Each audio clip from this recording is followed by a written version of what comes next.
రాజ్యసభ మాజీ సభ్యుడు విజయసాయిరెడ్డి గారు ఈ లిక్కర్ స్కామ్కు సంబంధించి సిట్ విచారణకు హాజరై తదనంతరం ఏర్పాటు చేసిన విలేకరుల సమావేశంలో మాట్లాడుతూ సిట్కు తనకు తెలిసినటువంటి సమాచారం అందించాను.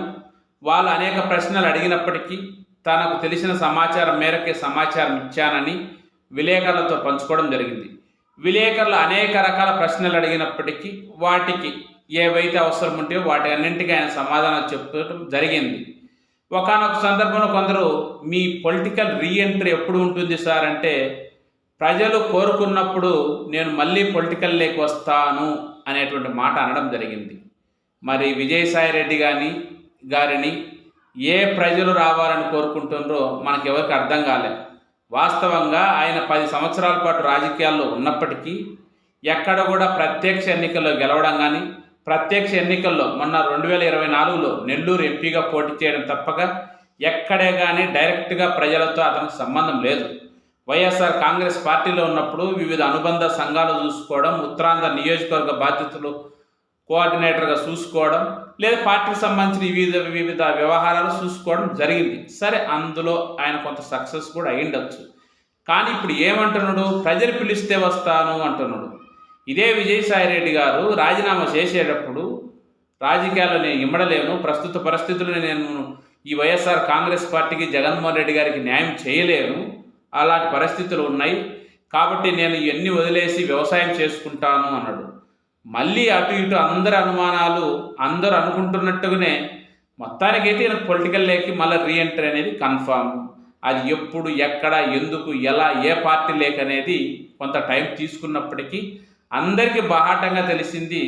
ఆయన వైఎస్ఆర్ కాంగ్రెస్ పార్టీలో ఉన్నప్పుడు కూడా కేంద్రంలో ఉన్నటువంటి బీజేపీతో, ముఖ్యంగా నరేంద్ర మోడీ గారితో, అమిత్ షాతో ఆయన సయోధ్య సఖ్యత చాలా బాగుంది. సరే, ఆ రోజు రాష్ట్ర అవసరాల కోసమని దాన్ని కవర్ చేసి ఉండొచ్చు, కానీ ఆ అనుబంధం అనేది కొనసాగుతూ ఉంది. సరే, అది ఆయన వ్యక్తిగత ఇష్టం. ఆయన బీజేపీలో చేరినా ఈ ఆంధ్ర ప్రజలకు వచ్చే లాభం లేదు, ఇంకో పార్టీలో చేరినా వచ్చే నష్టం ఏం లేదు. కాకంటే విజయసాయిరెడ్డి గారు మీరు రాజీనామా చేసేటప్పుడు ఎవరికైనా ప్రజలకు చెప్పినరా? ప్రజలు చెప్పినరా మీరు రాజీనామా చేయండి? మీ రాజీనామాలు గల కారణాలు ఆ రోజు ఏం చెప్పిండ్రు, మళ్ళీ ఈరోజు మీరు ఏం చెప్తున్నారు? మీకున్న అసంతృప్తి ఏంది? మీరు ఎందుకు ఇంత ఇబ్బంది పడుతున్నారు?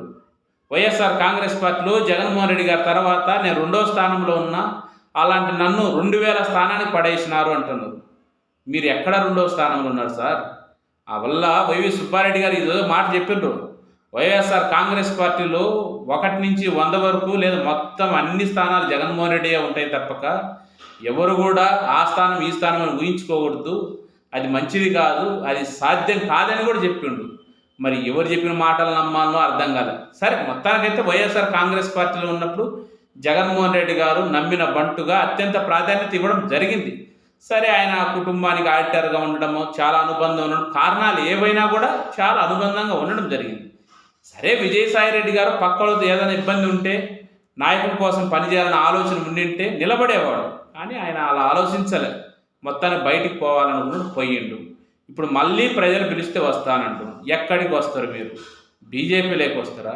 మళ్ళీ లేదు తిరిగి వైఎస్ఆర్ కాంగ్రెస్ పార్టీలోకి వచ్చారా? తెలుగుదేశంలోకి వస్తారా? లేదా మీ చిరకాల మిత్రుడు పవన్ కళ్యాణ్ జనసేనలోకి వస్తారా? లేదు మీ బిడ్డ లాంటి బిడ్డ షర్మిలమ్మ గారు ఉన్నటువంటి కాంగ్రెస్ లేకపోతారా?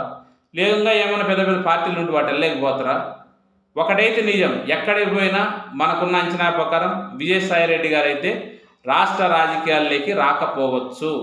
సాధ్యమైనంత మేర కేంద్రంలోని మళ్ళా తిరిగి ఒకవేళ ఆయన రాజ్యసభకు నేను పోను అంటున్నాడు. ఒకవేళ ఇది అందరూ అనుకుంటున్నట్టు ఏ గవర్నర్గాను, లేదు కేంద్ర స్థాయిలో ఆయన ఆడిటర్ కాబట్టి ఏమైనా ఆర్థిక శాఖ పరమైనటువంటి ఏమన్నా పోస్టులు కేంద్ర ప్రభుత్వం ఆలోచించి ఇవ్వచ్చునేమో, రకరకాలు ఉన్నాయి. ఇంకా కొంతమంది ఏదో కాగు అంటుండ్రు, మరి అది ఎంతవరకు నిజమో మనకు తెలియదు. ఏమిస్తారో చూడాలి. ఏదేమి చేసినా కూడా విజయసాయిరెడ్డి గారు మాటలు అయితే మార్చొద్దు. ఇంతో మీ మీద కొంత రెస్పెక్ట్ ఉంది అందరికీ. సరే, మీరు ఏ పార్టీలు మారినా ఎట్లయినా ఎవరికి ఇబ్బంది లేదు, కానీ మీరు రోజుకొక మాట, పూటకొక వేషం, రకరకాల మాటలు మార్చడం వల్ల మీరు ఇంతకుముందు ఏదైతే చంద్రబాబు నాయుడు గారి మీద చేసిన ఆరోపణలు అవన్నీ అబద్ధాలుగా, అవన్నీ నాటకాలుగా ఇటువైపు ఉన్న వాళ్ళు అర్థం చేసుకునే అవకాశం ఉంది. అలాంటి వాటి తావి ఇవ్వగాకండి. ఆల్రెడీ గడిచిపోయిన కాలాన్ని ఎవరు తెచ్చి ఇవ్వలేరు. ఇప్పుడు మీరు ఏం చేసినా కూడా గడిచిన కాలాన్ని గిన లింకప్ చేసుకుంటే మీ చర్యలు మీ మాటలు గిన రిలేటెడ్గా లేకపోతే ఇదంతా ఒక బూటకము, మీరు పడిన కష్టము, మీరు నమ్మిన సిద్ధాంతం ఇవన్నీ కూడా లెక్కలోకి తీసుకోబడవు. సరే, మీ ఇష్టం వచ్చిన పార్టీలోకి వెళ్ళండి, కానీ ఎవరి మీదో కోపంతో మీరు కన్ఫ్యూజ్ చేసి మళ్ళీ ఏమంటున్నాడు, నేను వ్యాపారం చేసుకుంటా, ఒకవేళ వ్యాపారం చేయాల్సి వచ్చే టీవీ ఛానల్ పెట్టుకుంటా, మళ్ళా అటువైపు ఏదైతే ఎల్లో మీడియాగా చెప్తున్నటువంటి TV5, ABN, మహా న్యూస్ వీళ్ళు సరిగా జర్నలిజం చేయడం లేదు, నాకైన దేవుడు ఆర్థిక సంపదగిన ఇస్తే నేను ఛానల్ పెడతా అంటున్నాడు.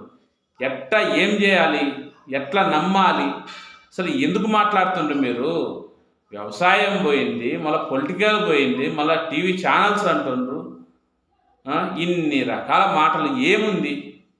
వాస్తవంగా చెప్తే మీకు మొన్న ఏదో 2024లో తప్పని పరిస్థితులలో నెల్లూరు లోక్సభ నుంచి వైఎస్ఆర్ కాంగ్రెస్ పార్టీ ద్వారా జగన్మోహన్ రెడ్డి గారు ప్రత్యక్ష ఎన్నికల్లోకి మీకు అవకాశం ఇచ్చిండు.